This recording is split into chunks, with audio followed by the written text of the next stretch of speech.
ఎన్నికల ముందు హామీ ఇచ్చిన ప్రకారం ప్రభుత్వం తమ న్యాయమైన కోరికలను నెరవేర్చాలని రాష్ట్ర ఎస్టీయూ సంఘం పిలుపు మేరకు శుక్రవారం చిత్తూరు జిల్లా ఎస్టీయూ అధ్యక్షులు మదన్ మోహన్ రెడ్డి ఆధ్వర్యంలో గాంధీ విగ్రహం కూడలి వద్ద పెద్ద సంఖ్యలో నిరసన కార్యక్రమం చేపట్టారు.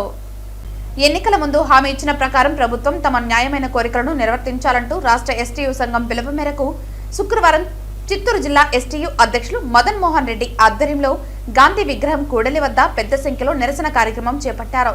ఈ సందర్భంగా వారు మాట్లాడుతూ గతంలో మండల స్థాయిలో అధికారులకు వినతి పత్రం సమర్పించినా ఎటువంటి స్పందన లేదంటూ అందుకే రాష్ట్ర వ్యాప్తంగా ఫిబ్రవరి 13 అన్ని జిల్లాల కేంద్రాలలో ఈ నిరసన చేపడుతున్నామని తెలిపారు. ఇప్పటికైనా ప్రభుత్వం స్పందించకపోతే ఫిబ్రవరి 25వ తేదీ చలో విజయవాడ కార్యక్రమం పెద్ద ఎత్తున చేపడతామని వారు పేర్కొన్నారు. చిత్తూరు జిల్లా శాఖ అధ్యక్షుడిగా నేను పనిచేస్తున్నా. నా పేరు మదన్ మోహన్ రెడ్డి.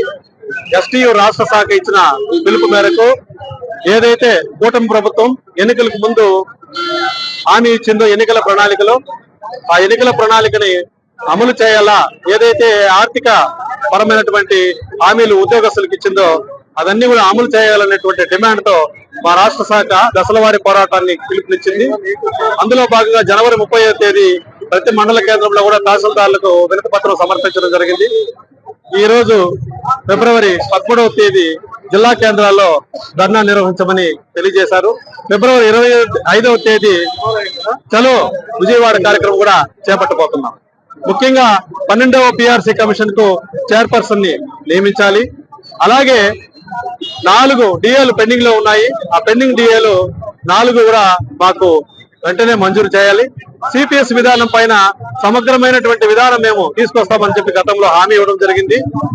గతంలో మనకు ఎన్నికలకు ముందు గౌరవ ముఖ్యమంత్రి గాని గౌరవ ఉప ముఖ్యమంత్రి గాని ఇద్దరు కూడా హామీ ఇవ్వడం జరిగింది. మెరుగైనటువంటి విధానాన్ని సిపిఎస్ విధానం పైన ప్రకటిస్తామని. సో ఆ డిమాండ్ ని కూడా పరిష్కరించాలని చెప్పి కూడా తెలియజేస్తూ రిటైర్ అయినటువంటి ఉద్యోగస్తులకి 15 నెలలు కావిస్తున్న గ్రాట్యుటీ కూడా వచ్చేటువంటి పరిస్థితి లేదు. సో రిటైర్ అయినటువంటి ఉద్యోగస్తులందరికీ కూడా గ్రాట్యుటీ మంజూరు చేయాలి. అలాగే పిఎఫ్ గానీ ఏపీజీఎల్ఐ గానీ ఇవన్నీ కూడా వాళ్ళకు రిటైర్ అయినటువంటి ఉద్యోగస్తులకి ఫైనల్ పేమెంట్స్ సంవత్సరాలు 15 నెలలు 16 నెలలు అయింది, ఇప్పటికీ అట్లే పెండింగ్ లోనే ఉన్నాయి. సో వాళ్ళు రిటైర్ అయినటువంటి ఉద్యోగులు వాళ్ళ పిల్లలకు పెళ్లిళ్ళ విషయంగా గానీ లేదు ఇల్లు కట్టుకోవాలనేటువంటి ఉద్దేశంతో గానీ ఈ డబ్బులు వస్తాయని చెప్పి వాళ్ళు 1000 కళ్ళతో ఎదురు చూస్తున్నారు. కానీ ప్రభుత్వము ఇవ్వలేదు ఇంతవరకు.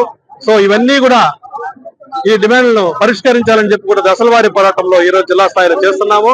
సో వెంటనే ప్రభుత్వం ఈ సమస్యలన్నీ కూడా పరిష్కారం చేయాలని చెప్పి కూడా మేము కోరుతున్నాము. ఎస్టీ జిల్లా శాఖ పరిషత్ రాష్ట్ర ప్రభుత్వము మాకు ప్రభుత్వం ఏర్పడక ముందు మేనిఫెస్టోలో కొన్ని నిర్దిష్టమైన హామీలు ఇచ్చడం జరిగింది.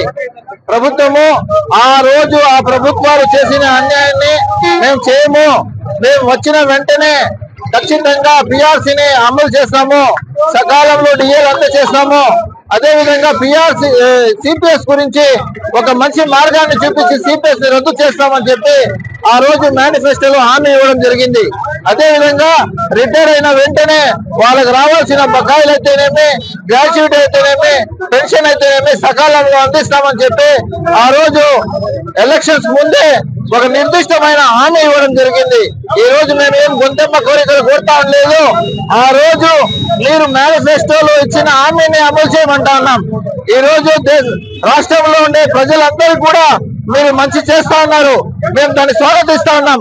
కానీ ఉద్యోగస్తులు కూడా ప్రభుత్వంలో భాగమే కదా, మాకు ఎలా అన్యాయం చేస్తారు? మాకు 20 నెలల నుంచి మేము వేచి చూసినాం.